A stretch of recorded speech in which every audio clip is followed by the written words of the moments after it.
Right, today we are going to talk about customer service in tourism industry, and this will be the last topic for um, our summer class.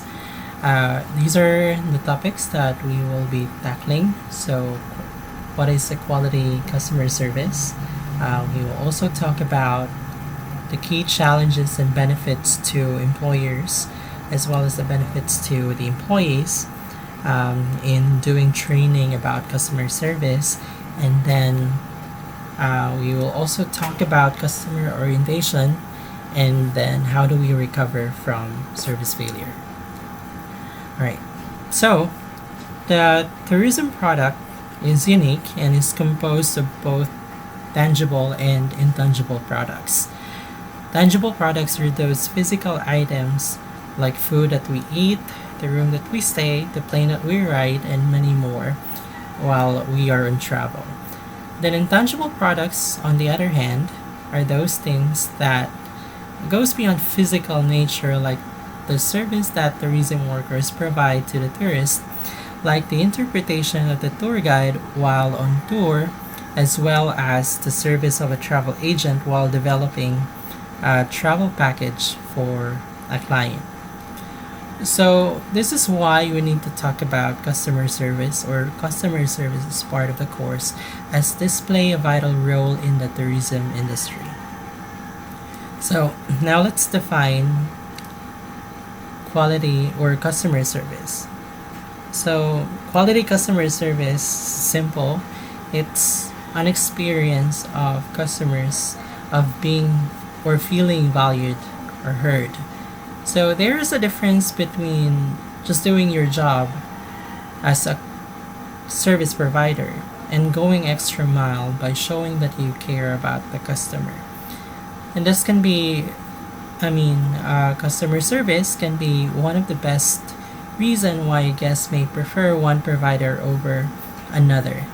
So example, like in a hotel, although this hotel A is pricey compared to hotel B, one would choose hotel A no matter what the price is because of their service. So when we talk of service, the point here is customer satisfaction. So as a customer, why would I pay for a service that does not really satisfy for what I have paid for? Now, it is a critical factor for tourism success, both as a means of satisfying many customer expectations as a way to achieve business profitability. So, this is one way to really gain money or profit for the business. Now, Cornell Hospitality Research made a study which suggests that guest satisfaction is heavily influenced by service factors like employee attitude. So this is how the way the employees deal with their customers, especially if there are complaints, and the pacing and order of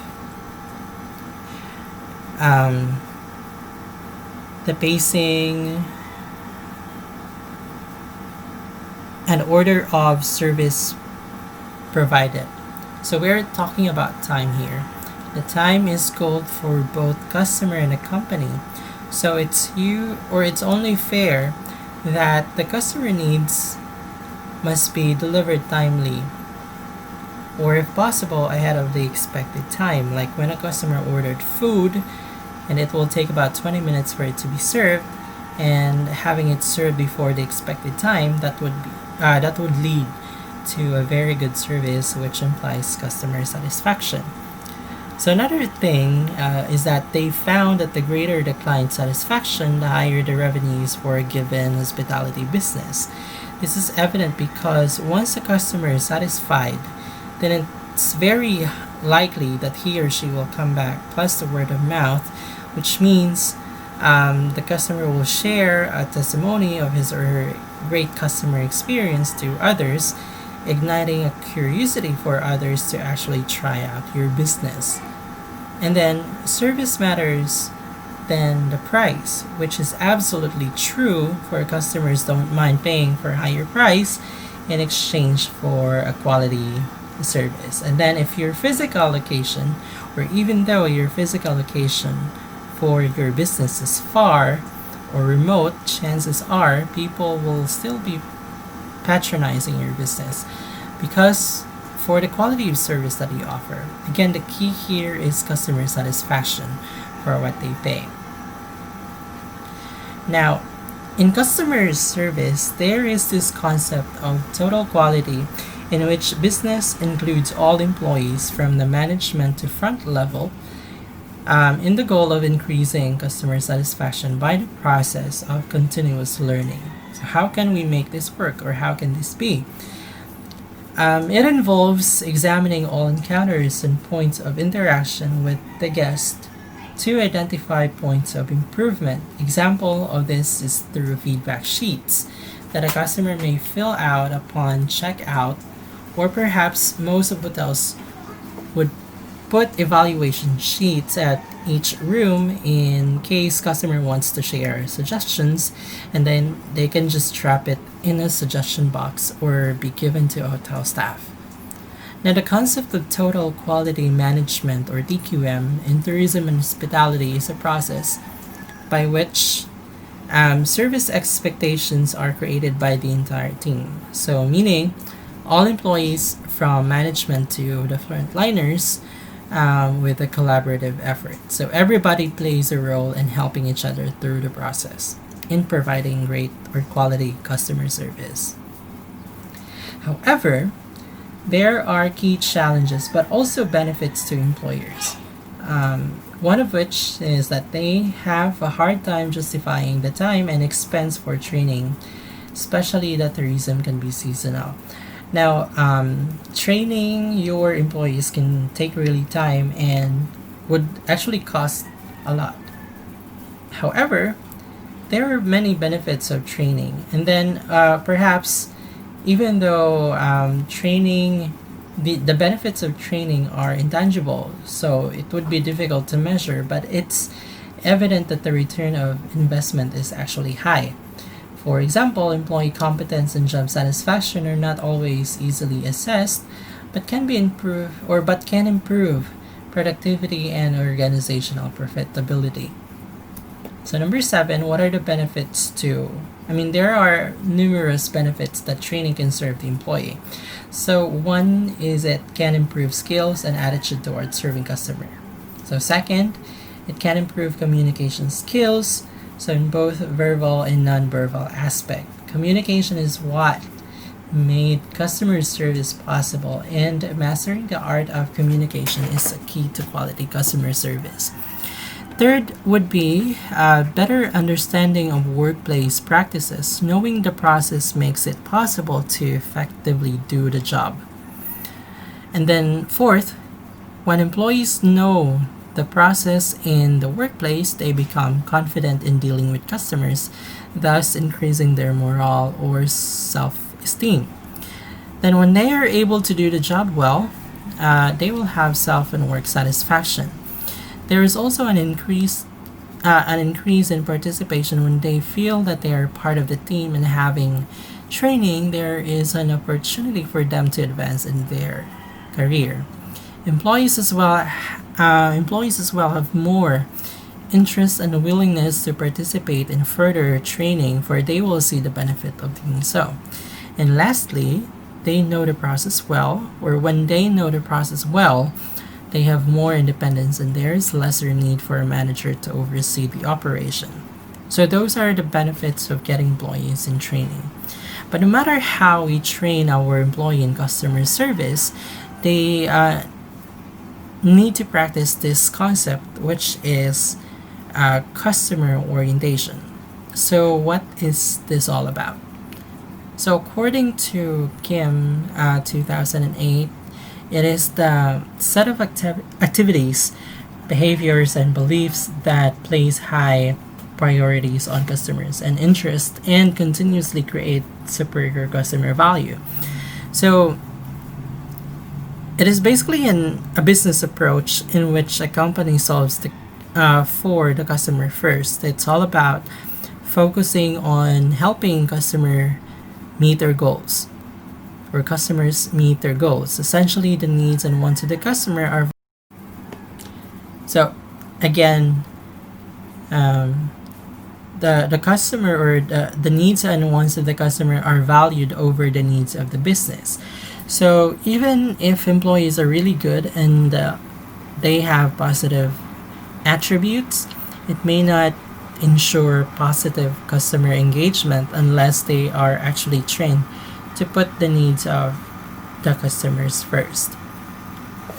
And under the customer orientation approach, we have the concept of SERVQUAL model. So it's basically it contains the 5 dimensions of service. So this tool has 5 dimensions again. So first is reliability. It refers to the consistency in the quality of service. Consistency is important whether what kind of customer you are dealing with, may it be wealthy or not.